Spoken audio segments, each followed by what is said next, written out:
Halo guys, assalamualaikum warahmatullahi wabarakatuh. Salam jumpa dengan Gus Luken Sunarto dalam channel Bahasa dan Sastra Indonesia. Saudaraku, rekan-rekan guru, Bapak Ibu guruku yang saya hormati, adik-adik semua, anak-anak yang saya banggakan. Pada kesempatan ini Gus Luken akan menyampaikan perihal gaya bahasa atau majas. Seperti diketahui bersama bahwa penggunaan kalimat yang indah dengan tujuan tertentu ini menimbulkan sebuah gaya tersendiri dalam praktik kemampuan berbahasa. Ini terbukti pada cerita-cerita pendek ataupun novel, sehingga di novel, cerpen, ataupun roman atau cerita-cerita yang lain, agar cerita itu bisa menjadi lebih indah bahasanya, maka perlu ada majas atau gaya bahasa. Baiklah anak-anakku, saudaraku semua, seperti kita pelajari bersama bahwasanya majas atau gaya bahasa ini bisa kita kelompokkan dalam 4 kelompok.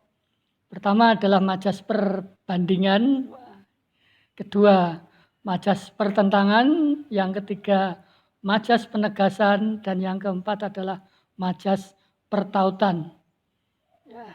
Jadi lebih dari 50 majas ini terangkum dalam 4 kelompok ini. Oke, saudaraku, anak-anakku, langsung saja pada siaran ini saya hanya membahas tentang majas perbandingan. Apakah majas perbandingan itu? Majas perbandingan merupakan gaya bahasa yang membandingkan dua hal berdasarkan persamaan sifat. Jadi karena membandingkan berarti dalam kalimat itu ada dua hal yang dibandingkan. Membandingkan dapat dilakukan dengan 4 cara.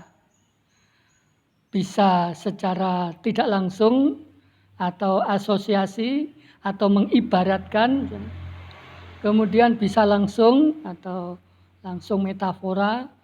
Lalu juga dengan personifikasi, menginsankan seperti manusia.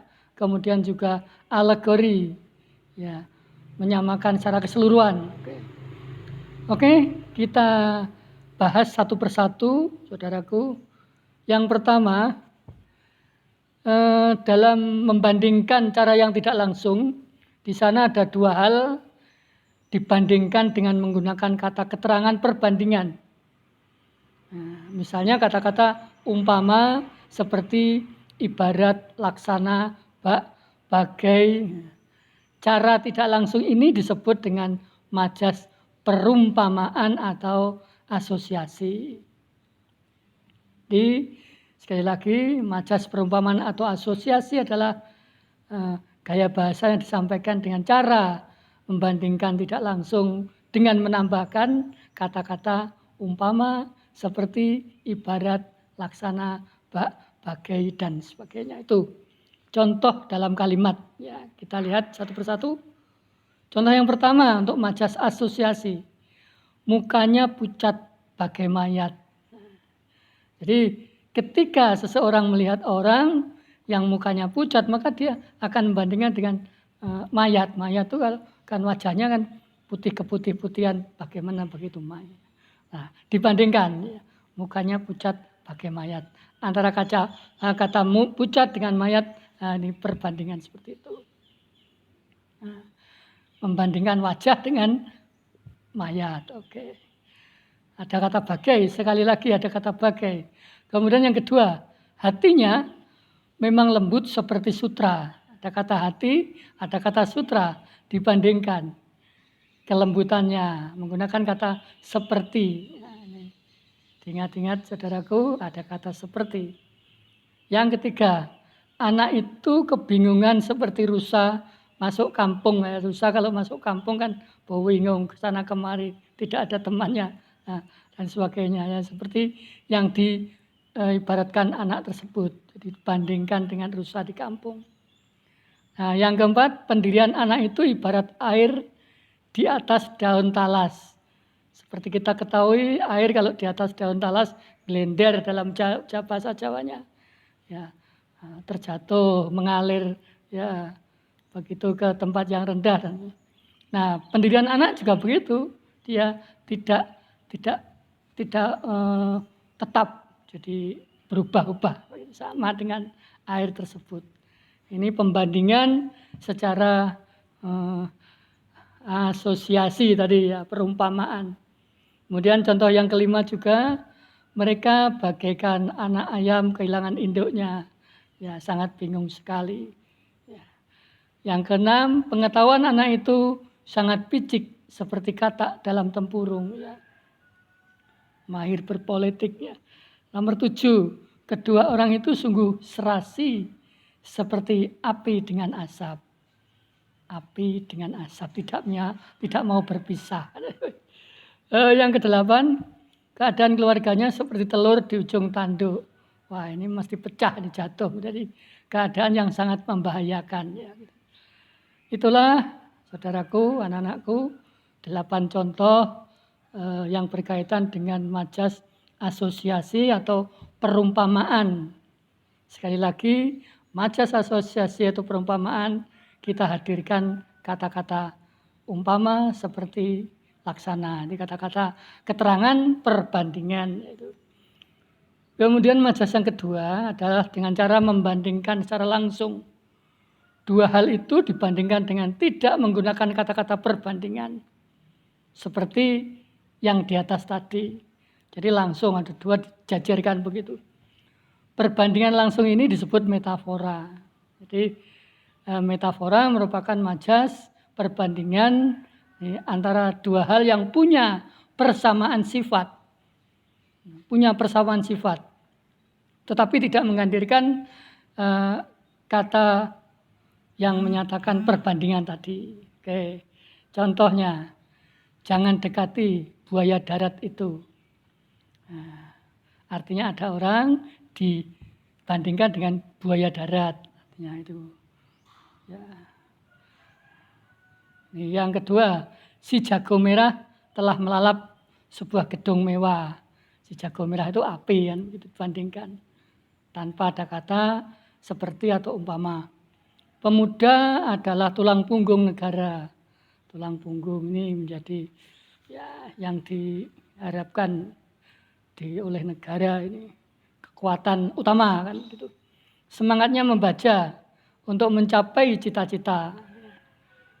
Membaca ini kuat sekali semangatnya. Jadi dibandingkan dengan membaca. Kulit tinta itu mengejar-ngejar tokoh reformasi. Kulit tinta adalah orang-orang yang bekerja dalam bidang coret-coret, ya, itu wartawan ini kulit tinta. Jago nulis, ya, orang yang pekerjaannya menulis-nulis, mencari berita, kan, gitu. Yang keenam, Citra menjadi anak emas guruku. Anak emas artinya anak yang menjadi perhatian pertama oleh gurunya, ya, yang selalu dipuja gurunya, anak emas. Kemudian yang ketujuh, mahasiswa adalah motor penggerak reformasi. Motor penggerak, ya, anak orang-orang yang menjadi tokoh ke depan yang bergerak. Yang kedelapan, grup band Raja sedang naik daun. Ini sering didengungkan oleh para pencari berita ataupun para MC di televisi. Naik daun artinya namanya melejit. Ya, gitu. Oke, itulah tadi tentang metafora, yaitu perbandingan langsung yang punya persamaan sifat. Selanjutnya perbandingan yang ketiga adalah membandingkan sesuatu benda seperti benda yang bernyawa. Jadi person ini manusia, jadi memanusiakan benda atau mengorangkan benda. Jadi benda dianggap seolah-olah seperti manusia karena menyamai kegiatannya. Oke, contohnya kereta malam menjerit-jerit. Nah, ini kita sudah bisa langsung menebak. Kereta ini kan benda menjerit, yang bisa menjerit kan orang yang punya nyawa kan begitu, anak atau orang. Jadi kita bandingkan, kita personkan. Inilah ciri dari personifikasi, ya, memanusiakan, menganggap benda tersebut seolah-olah seperti manusia. Apanya? Actionnya atau kegiatannya. Yang kedua, padi merunduk. Loh, yang bisa merunduk kan orang yang bisa bergerak. Menghormat petani loh, yang bisa menghormat kan petani itu ya. Yang ketiga, ombak menuju pantai. Nah, menuju ini kan dalam pikiran kita kan menuju berarti kan berjalan. Yang bisa berjalan kan orang yang punya kaki. Ya. Arti ombak ini dibandingkan seperti manusia, dianggap seolah-olah seperti manusia, bisa berjalan. Ombak menuju pantai. Bulan bersembunyi di balik awan. Bersembunyi, ini yang bisa bersembunyi adalah yang insan. Deretan pohon bambu mengalunkan lagu, alam yang merdu, mengalunkan atau menyanyikan. Ini juga manusia. Oh angin, sampaikanlah rasa rinduku kepadaku. Sampaikanlah. Ya. Mobilnya batuk-batuk sejak tadi pagi.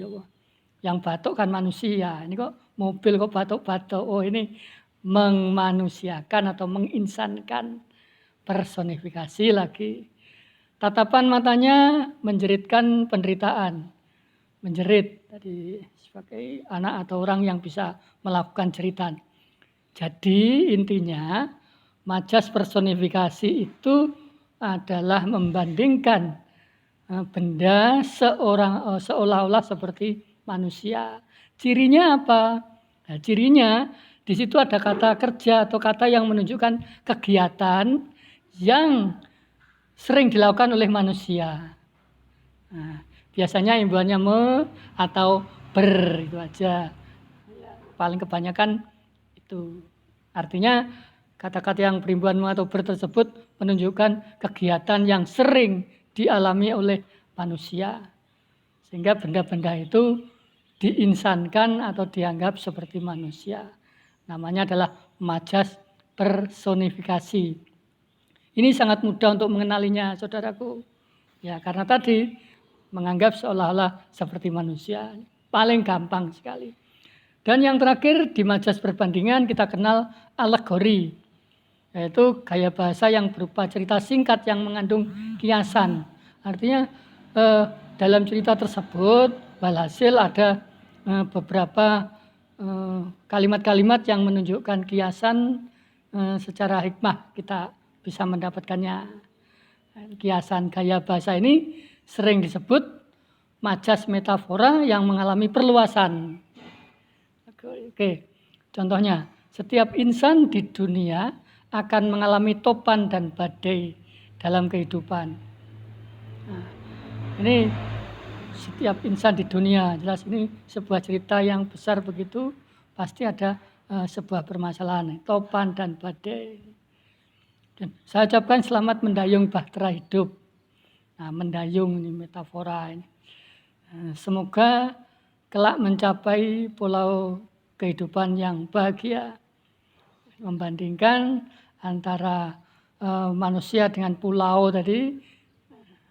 Jadi dimetaforakan, dibesar-besarkan begitu. Hingga menunjukkan alegori yang bisa menimbulkan majas tersendiri. Bunga desa itu sedang berkembang. Banyak kumbang mengintainya. Jadi cerita antara di masyarakat ada bunga desa orang yang cantik. Kumbang adalah sebagai perjaka yang mengejar-ngejar kan itu.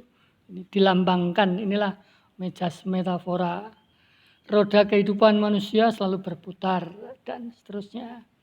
Kadang-kadang berada di atas, kadang di bawah. Oleh karena itulah kita sebagai makhluk harus pandai-pandai bersyukur. Contoh antara kata roda kehidupan dengan kata berputar. Jadi metafora yang diperluas. Contoh yang terakhir, waspada dalam menempuh roda kehidupan. Banyak gelombang yang harus kau arungi dan tebing yang harus kau daki. Jadi metafora yang diperluas dengan alegori, model alegori. Oke, jadi sekali lagi, alegori adalah gaya bahasa yang berupa cerita singkat yang mengandung kiasan, pengiasan. Sebetulnya dari contoh 1 sampai 5 itu ada sebuah cerita begitu. Masing-masing cerita itu dipersingkat tetapi dimunculkan juga kiasan-kiasannya tampak jelas, maka dikatakan cerita singkat yang mengalami ini model alegori karena mengandung kiasan. Oke. Demikian anak-anakku, saudaraku, apa yang bisa saya sampaikan tentang majas perbandingan, mudah-mudahan bisa menambah wawasan kita. Oke, kurang lebihnya mohon maaf. Akhirnya, Assalamualaikum warahmatullahi wabarakatuh.